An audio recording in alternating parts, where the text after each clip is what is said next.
Olá a todos, eu sou o professor Marcelo Polacco, farmacêutico, mestre e doutor em farmacologia. Iremos conversar um pouquinho sobre drugability e oncologia. Esse conceito ele é um termo usado em descoberta de novos fármacos para descrever um alvo molecular, como uma proteína, que é conhecido pela capacidade provável de se ligar com alta afinidade a uma nova droga.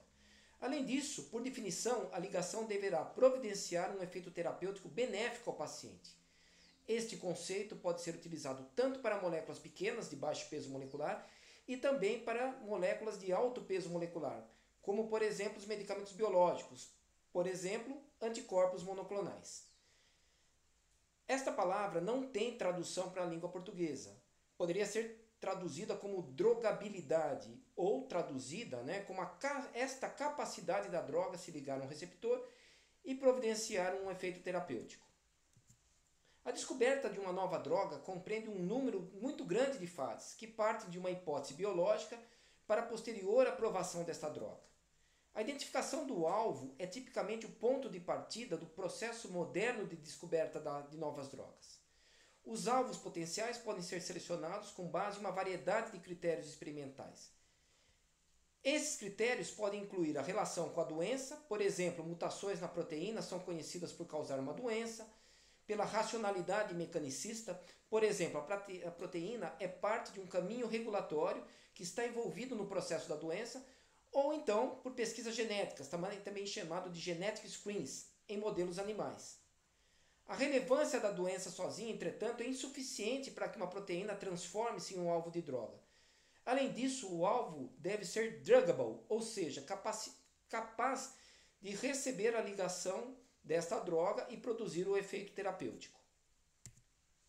A drugability depende da disponibilidade de estruturas 3D determinadas experimentalmente ou de modelos homólogos de alta qualidade. Existe uma série de métodos para esta avaliação da drugability, mas todos eles consistem em 3 componentes principais. Entre eles, identificar cavidades ou locais de ligação na estrutura, em calcular propriedades físico-químicas e geométricas desses locais e também avaliar como essas propriedades se encaixam em um conjunto de possíveis ligações já conhecidas, tipicamente usando algoritmos de inteligência artificial, por exemplo. Existem várias ferramentas comerciais e bases de dados para avaliação de drogas baseadas em estrutura.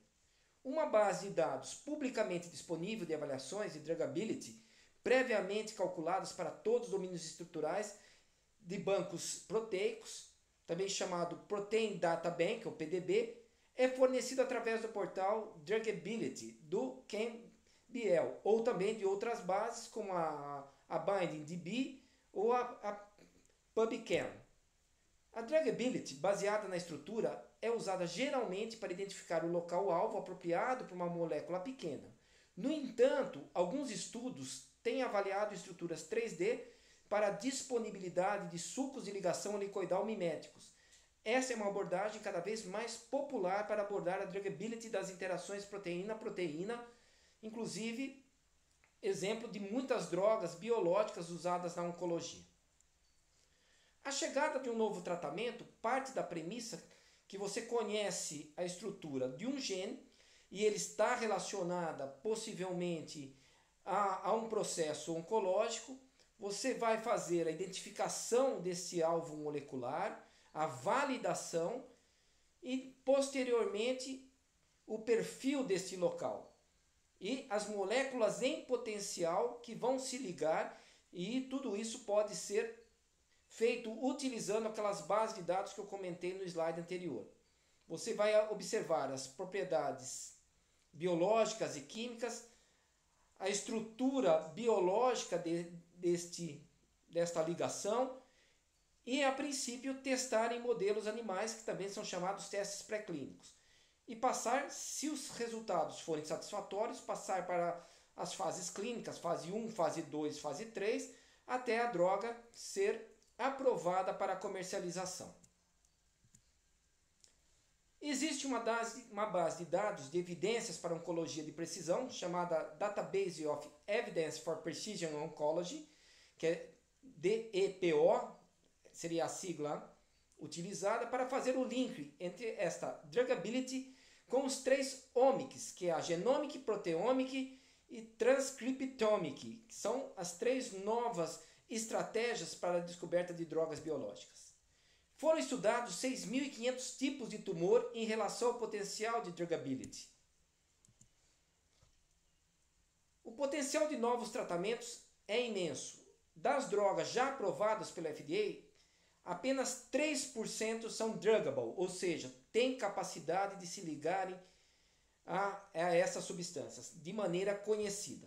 Mas o potencial dessas drogas já existentes é maior ainda, pode chegar a 16% de druggability. Se usadas em combinação, pode-se atingir até mesmo 32% de sucesso no tratamento de tumor. Então, a drugability é uma grande promessa na descoberta de novos tratamentos e o conhecimento de como isso se dá na prática. O cenário do tratamento do câncer, com o desenvolvimento de novas terapêuticas e o sequenciamento da nova geração, também chamado de Next Generation Sequencing, NGS, a sigla em inglês, a conduta para o tratamento do câncer está caminhando para a individualização, também chamado de Tailored to the Tumor Molecular Profile of the Individual Patients. Ou seja, é fazer isso de maneira customizada. O perfil genético do tumor passa a ser muito relevante para o tratamento, até mais do que o local do tumor, que é a abordagem antiga. Então se falava no passado, o tratamento do câncer de mama, o tratamento do câncer pulmonar, tratamento do câncer de fígado. Hoje você já fala muito mais do perfil genético do tumor antes mesmo do local do tumor. Estão sendo desenvolvidas novas plataformas para correlacionar os tipos de tumores e a potencial drugability dessas drogas já registradas pelo FDA, pela Anvisa e por outros organismos internacionais de vigilância sanitária. As perspectivas realmente são muito boas e muito promissoras.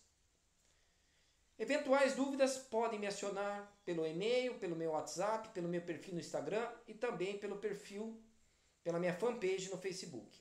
Fico à disposição de vocês para eventuais dúvidas. Muito obrigado pela atenção de todos.